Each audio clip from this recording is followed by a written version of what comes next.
Before the NFL rewrote its rulebook, every great defense carried one designated dealer of fear: the enforcer.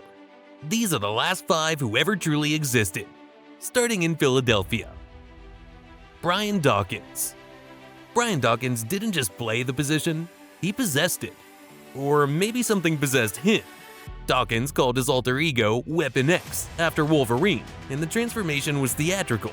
The shaking, the crawling out of the tunnel on all fours, the eyes that made his own teammates keep their distance on game day.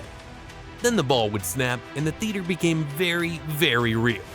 For 13 years in Philadelphia, opponents ran crossing routes on a strictly volunteer basis.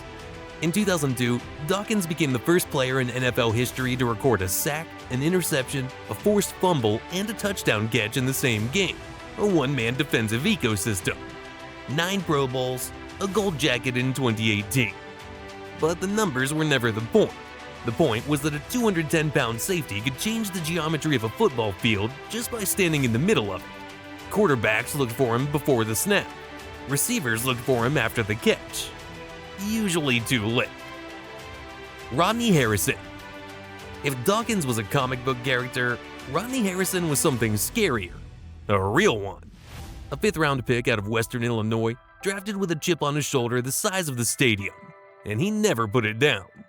Harrison became the first player in NFL history with 30 career sacks and 30 interceptions. Proof he could beat you in every phase. But that's not what offenses remembered. His own peers voted him the dirtiest player in football, more than once.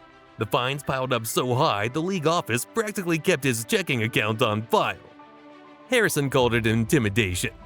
Receivers called it Tuesday morning soreness. And here's the thing, it worked. In New England, he became the tone setter for 2 Super Bowl champions, and it's his interception that ends Super Bowl 39. Of course it is. Rodney Harrison weaponized the space between the whistle and your nerve. Every catch over the middle came with a tax, and he was the collector. Sean Taylor. And then there's the one they called Meast, half man, half beast. Sean Taylor arrived in Washington 5th overall in 2004, out of the University of Miami. Built like a linebacker, moving like a corner, hitting like nothing anyone had seen. Teammates swore he was the best athlete on any field he stepped on. And this was the mid-2000s NFL, so that is not a short list. How feared was he? February 2007, the Pro Bowl, football's annual vacation, where nobody runs full speed and nobody ever hits. The AFC runs a fake punt. Punter Brian Moorman tucks the ball, turns the corner, and Sean Taylor arrives like a car crash. In an exhibition game. In paradise. That was Taylor on vacation. Imagine what Sundays looked like. But 2007 was the year it all started coming together. The recklessness maturing into discipline. 5 interceptions. Quarterbacks avoiding an entire third of the field. Sean Taylor was becoming the complete safety. Then, in November, he was shot during a home invasion, defending his family. He was 24 years old.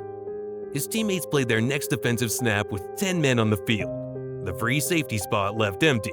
The league voted him to the Pro Bowl anyway. Washington retired number 21. We got 55 games of Sean Taylor, and the scariest part is that every single one of them felt like a preview. Troy Polamalu. Troy Polamalu was the enforcer as Jazz. Everyone else on this list hit you in straight lines. Troy arrived from angles that shouldn't exist. The hair, famously insured for $1 million, bounced around Pittsburgh defense like a lit fuse, and defensive coordinators simply could not find him. He timed snap counts so perfectly, he would leap the entire line and swallow the quarterback before the handoff. He'd show blitz, bail 40 yards, and come down with a one-handed interception. And when he chose violence, ask anyone who caught a ball in the flat against Pittsburgh between 2003 and 2014, it was sudden, precise, and total. The 2008 AFC Championship pick 6 against Baltimore. The strip of Joe Flacco to seal a December slugfest 2 years later. Defensive Player of the Year in 2010. First ballot Hall of Famer in 2020. Polamalu proved the enforcer didn't have to be a blunt instrument. He could be a guided missile with great conditioner. Kam Chancellor. Which brings us to the last one. Kam Chancellor got to Virginia Tech as a quarterback and left as a hammer. 6'3", 225 pounds, drafted in the 5th round by Seattle in 2010. Within 3 seasons, he was the enforcer of the best secondary of the modern era, the Legion of Boom. Earl Thomas erased the deep ball. Richard Sherman erased half the field. And Kam erased intent. On a Sunday night in 2013, he hit Vernon Davis so hard the entire league adjusted its route depth. In Super Bowl 48, his first quarter shot on Demaryius Thomas set the temperature for a 43-8 demolition. He once hurdled an entire field goal unit twice in a playoff game, like the laws of football simply didn't apply to it. But enforcers pay a toll. In November 2017, in Arizona, Kam Chancellor injured his neck making a routine tackle. He never played again. And there's your poetry. Brutal as one of his hits, the last true enforcer's career ended almost exactly as the league finished legislating his job out of existence. Honorable mentions. Before we close, a quick salute to 3 who just missed the list. Steve Atwater, the smiling assassin, who met Christian Okoye, 250 pounds of Nigerian nightmare, head-on in the hole on Monday Night Football, and won.